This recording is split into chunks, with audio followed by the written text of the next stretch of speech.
የምትፈልገውን ጠይቅ፣ የማትፈልገውን አትጠይቅ።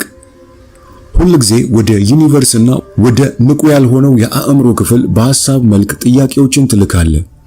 ቃል በቃል የምታስበው፣ የምታነበው፣ የምታወራውና ትኩረት የምትሰጠው ሁሉ ማለት ነው። ይህም የምታነባቸው መጽሐፍትና መጽሔቶች፣ የቴሌቪዥን ፕሮግራሞችና የምትመለከታቸው የሶሻል ሚዲያ እንዲሁም ፊልሞች፣ የምትመልሳቸው ቴክስትና ኢሜሎች፣ የምታያቸው ድረገጾች፣ የምታነባቸው ብሎጎችና የምታደምጣቸው ሙዚቃዎችን ይጨምራል።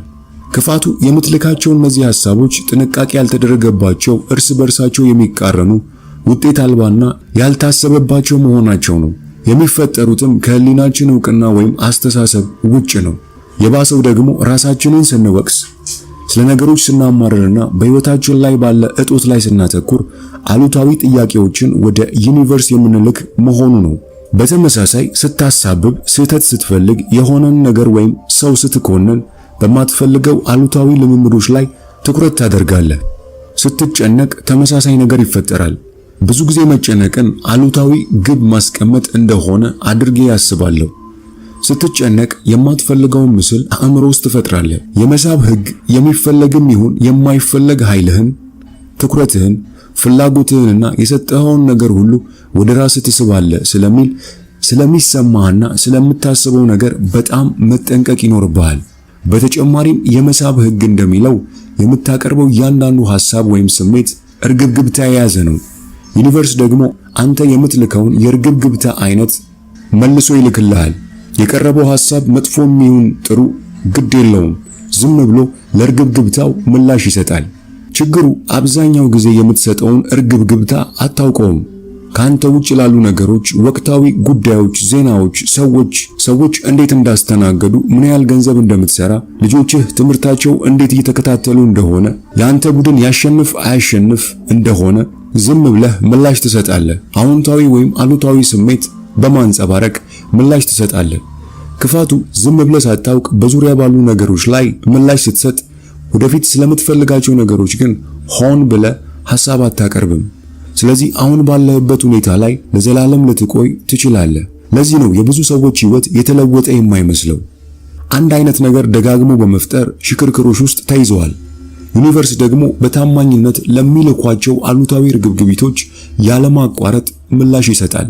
አዎንታዊ ሐሳቦች ለምሳሌ የአድናቆት ስሜት፣ ትጋት፣ ደስታ፣ ሐሴት፣ አፍቃሪነት፣ አመስጋኝነት፣ መትረፍረፍ፣ ብልጽግና፣ ዘና ማለት፣ ሰላማዊነት፣ እነዚህ አዎንታዊ እርግብግብታ የሚልኩ ሐሳቦች ናቸው። በተነጻጻሪ የመሰላቸት ስሜት፣ ሽብር፣ ጭንቀት፣ ግራ መጋባት፣ ሐዘን፣ ብቸኝነት፣ መጎዳት፣ ንዴት፣ ጥፋተኝነት፣ መከፋት፣ ተስፋ መቁረጥ፣ መጠቃት፣ ድካም ወይም ድብርት አሉታዊ እርግብግብታ የሚልኩ ናቸው። የመሳብ ህግ ለሁለቱም ምላሽ ይሰጣል።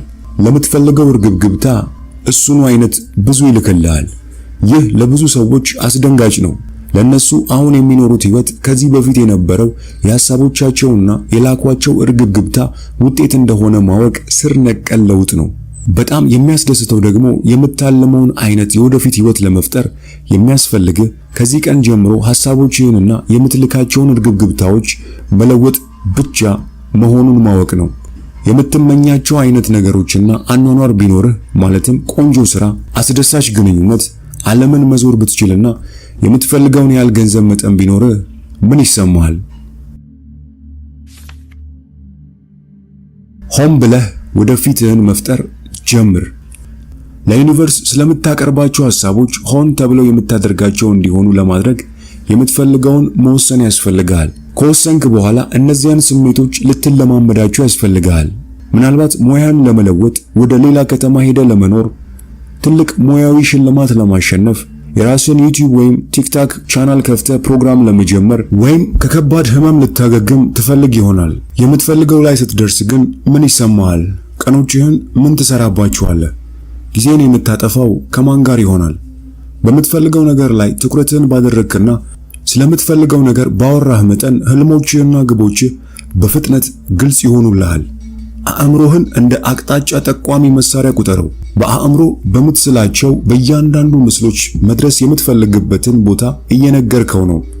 ለሆነ ነገር ያለህን ምርጫ በገለጽክ ቁጥር ዓላማህን እየገለጽክ ነው። መስኮት አጠገብ ያለ ጠረጴዛ፣ የስብሰባ ቦታ፣ የፊት ለፊት መቀመጫዎች፣ አንደኛ ደረጃ የጉዞ ትኬቶች፣ ወደ ውቅያኖስ የሚያሳይ ክፍል፣ ፍቅር የተሞላበት ግንኙነት፣ እነዚህ ምስሎችና ሐሳቦች ሁሉ ወደ ዩኒቨርስ ጥያቄዎች ይልካሉ። ዩኒቨርስ አንተ በምትፈልገው ላይ እንዲያተኩር ቃላትን ተጠቀም። በእርግጥ ለዚህ የማትኮር ሂደት ግብን እንዴት ማስቀመጥ እንዳለብህ ማወቅ በጣም አስፈላጊ ነው። ከዕዳ መውጣት እፈልጋለሁ በሚለውና አእምሮህን አሁን ያለብህን ዕዳ ላይ እንዲያተኩር በማድረግ ንግግር ፈንታ የምትኖረው በሀብትና በመትረፍረፍ ነው በል።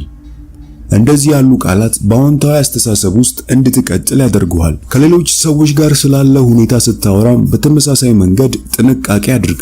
ነገሮች አሁን ላሉበት ሁኔታ ማውራትና አሁን ባለህበት ሁኔታ ምን እየተካሄደ እንደሆነ መግለጽ በወደፊት ላይ የሚፈጥረው ተመሳሳይ ነገር ነው። አሁን ስላለህበት ሁኔታ ማሰብም ሆነ ድምፅ አውጥቶ አስተያየት መስጠት አሁን ያለህበትን መግለጽ ሳይሆን ወደፊትህን ማዘዝ ነው። አሉታዊ ሐሳቦችን በአዎንታዊ መተካት። አስደሳች የወደፊት ህይወትህን በአእምሮ ውስጥ ማስገባት እንደምትችለው ሁሉ በተመሳሳይ መንገድ የማትፈልጋቸው ነገሮችንም አእምሮህን በመዝጋት ልትከላከላቸው ትችላለህ። የማትፈልጋቸውን ነገሮች ስታይ ስለነሱ ላለማሰብ፣ ላለመጻፍ፣ ላለመናገር፣ በእነሱ ላይ ትኩረት ያደረገ ቡድን ውስጥ ላለመግባት፣ ከነሱ ጋር ላለመጋፋት ሆነ ብለህ ውሳኔ አድርግ። ራስህን ስትጨነቅ ወይም በማጣት ላይ ስታተኩር ካገኘኸው እነዚህ አሉታዊ ሐሳቦች በፍጥነት በምትፈልጋቸውና ስትሰራቸው በሚያስደስቱ ነገሮች፣ ስዕሎችና ስሜቶች ተካቸው። ራስ ላይ ወይም ሌሎች ሰዎች ላይ ወይም ነገሮች ላይ ልትፈርድ ስትጀምር በማትፈልገው ነገር ላይ ትኩረት እያደረግክ እንደሆነ አስተውል። ሐሳብህን ወደ ሌላ ለማዞር እርምጃ ውሰድ። የሰው ልጆች መብት መሪ ዶክተር ማርቲን ሉተር ኪንግ ታዋቂ ንግግር ወቀሳ አለኝ አይደለም የሚለው ህልም አለኝ ነው የሚለው። ማዘር ትሬዛ በጸረ ጦርነት ተቃውሞ ላይ ለምን እንደማይሳተፉ ሲጠየቁ ያንን አላደርግም፣ ነገር ግን ሰላምን የመደገፍ ስብሰባ ባደረጋችሁ ጊዜ አብሬያችሁ እሆናለሁ ሲሉ ነበር የመለሱት። እነዚህ ታላላቅ መሪዎች ከሆነ ነገር ተጻራሪ መሆንንና በተቃራኒነት ላይ ማተኮር ያንኑ አብዝቶ እንደሚፈጥር ያውቁ ነበር። ለዚህ ነው ተመስጦ ማስተዋልና መረጋጋት በጣም አስፈላጊ የሆኑት። ትኩረትህን መሰብሰብና ሐሳቦችህን መቆጣጠር ስትማር የምትፈልገውን ለመፍጠር በጣም ኃያል ትሆናለህ። የተስፋ መቁረጥ፣ የተስፋ ማጣት፣ የድብርት፣ የጥፋተኝነት፣ የፍርሃት ስሜቶችን የሚፈጥሩ አሉታዊ ስሜቶችን በሙሉ የደስታ፣ የፍቅር፣ የመቀበል፣ የተስፋ፣ የሰላምና የሐሴት ስሜቶችን በሚፈጥሩ አዎንታዊ ሐሳቦች ተካ። የምትፈልገውን ጠይቅ፣ ከዚያ እንዴት እንደምታገኘው ዩኒቨርስ ይጨነቅበት። በሶስተኛ መመሪያ እንደገለጽኩት የምትፈልገውን ወስን። ያንተ ሥራ በምትፈልገው ነገር ላይ ትኩረት ማድረግ ብቻ ነው። እንዴት እንደምታገኘው አትጨነቅ። ያ የዩኒቨርስ ሥራ ነው። እናም እንደምናየው እርሱ ሰዎችን፣ ሁኔታዎችን፣ ገንዘብና ሌሎች የምትመኘውን ግብ ላይ እንድትደርስ የሚያስፈልጉ ነገሮችን የማምጣት ክስተት ላይ ጎበዝ ነው። በትክክል የምትፈልገውን የምትወስነው ሆነ ብለህ ይሁን። ትኩረትን ሐሳቦች ላይ አድርግ። ከሐሳቦች እርግብግብታ ጋር የሚያያዙ ሰዎችን፣ ነገሮችንና ልምምዶችን ይስቡልሃል። ልክ እንደ አቅጣጫ ጠቋሚ መሳሪያ ግቦችህን ለዩኒቨርስና ለቴክኖሎጂዎች ስታቀርብ በሚያቀርብልህ ነገር ትደነቃለህ። ይህን ጊዜ ነው አስማቱና ተአምራቶቹ በእውነት የሚሰሩት።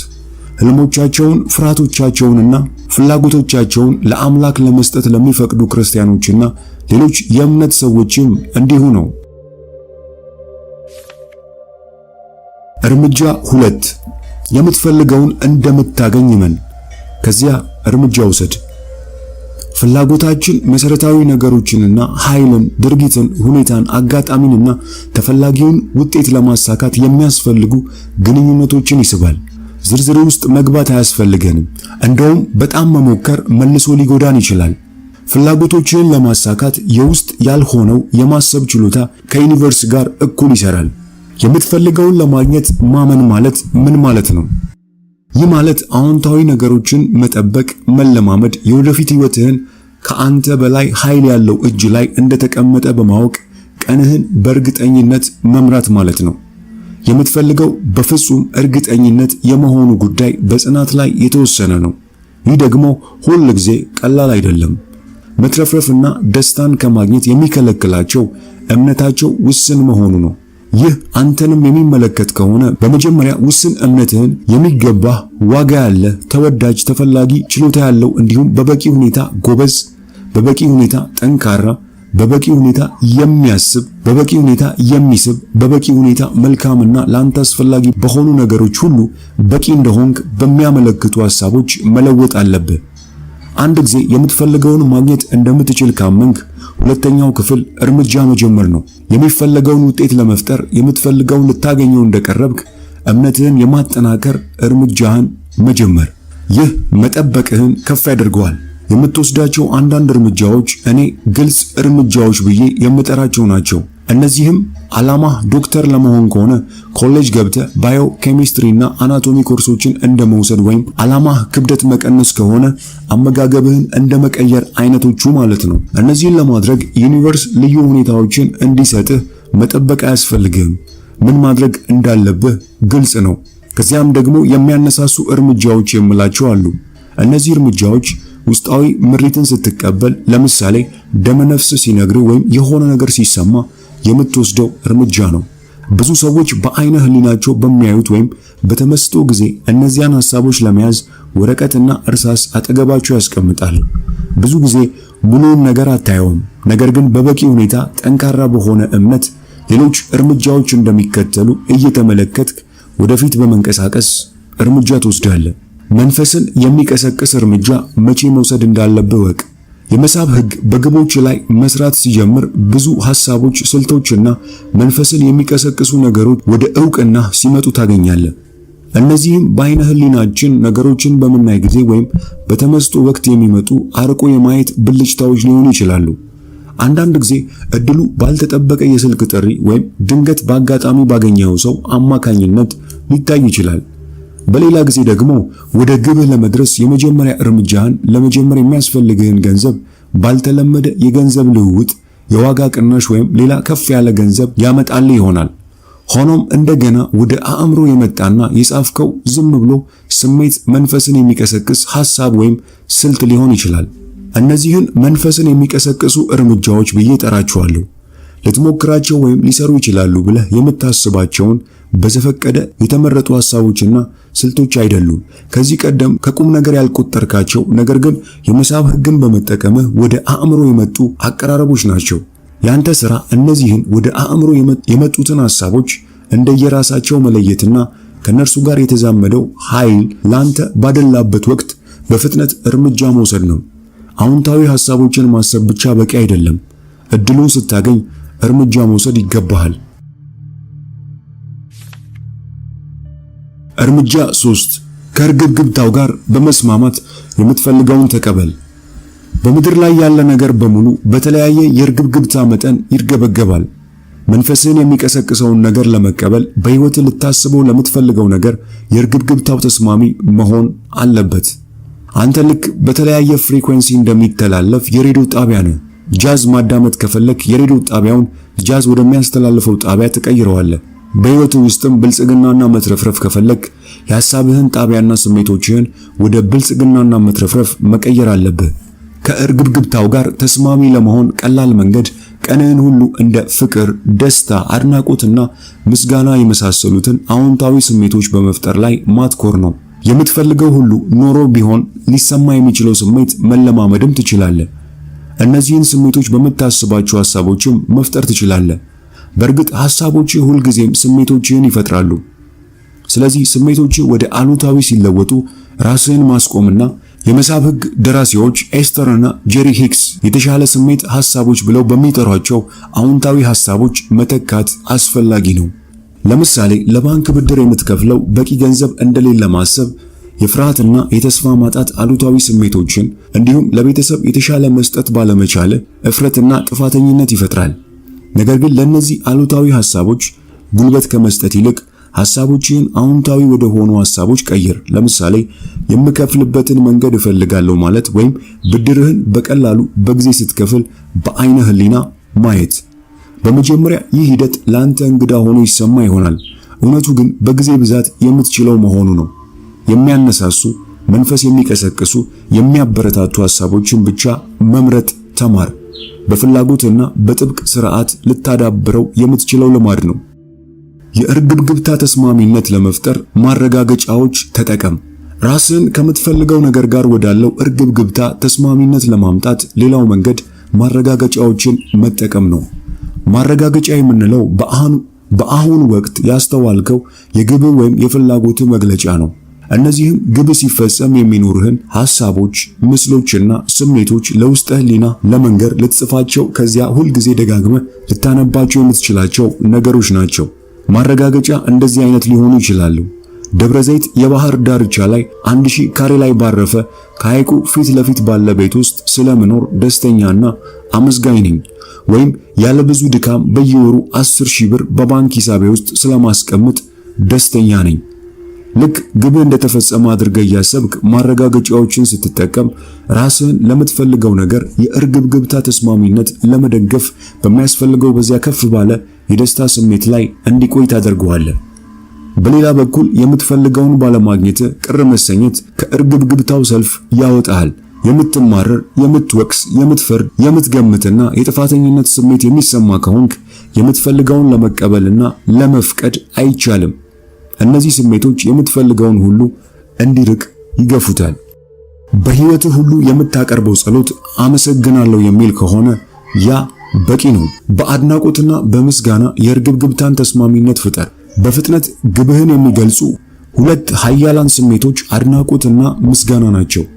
አስበው፣ የምትፈልገው የትኛውንም ነገር ስታገኝ በመቀበልህ የአድናቆትና የምስጋና ስሜት ያድርብሃል። ትኩረት ልትሰጠው የሚገባህ ታላቅ ስሜት አድናቆት ብቻ አይደለም። የምትፈልገውን ነገር ወደ ራስህ ለመሳብ ምስጋናም ኃይልም የአእምሮ ዝግጁነት ነው። አድናቆትን የየቀኑ ስርዓታችን በማድረግ የአድናቆት ልማድ እንዲኖረን ማድረግ እንችላለን። በቀን ከ5 እስከ 10 ደቂቃ አድናቆት ላይ ትኩረት ለማድረግ ወስን። በማስታወሻ ላይ የምታመሰግንባቸውን ነገሮች ዝርዝር። እኔ ስጀምር እንደዚያን ያደረግኩት። አድናቆትና ምስጋናን በተመስጦ መለማመድ ትችላለህ። ይህም ዙሪያን በመመልከት የሚያስደስትህን የሆነ ነገር አስተውል። እንዴት አስደናቂ የሚያምርና ጠቃሚ እንደሆነ ያሰብ ትኩረትህን ሰብስበህ ተመልከተው። የራስህ ነገር ከሆነ በህይወት ውስጥ ስላገኘኸው አድንቅ። አድናቆትህ እየጨመረ እየመጣ እንደሆነ እስኪሰማ ድረስ መመልከትህን ቀጥል። ይህንን ስታደርግ ለዩኒቨርስ እባክህ እንደዚህ አይነት ብዙ ስጠኝ የሚል መልእክት እያስተላለፍክ ነው። በመጨረሻ የምታደንቀው ሌላ ነገር ምረጥ፣ ከዚያም ደግሞ ሌላ፣ ከዚያ እንደገና ሌላ።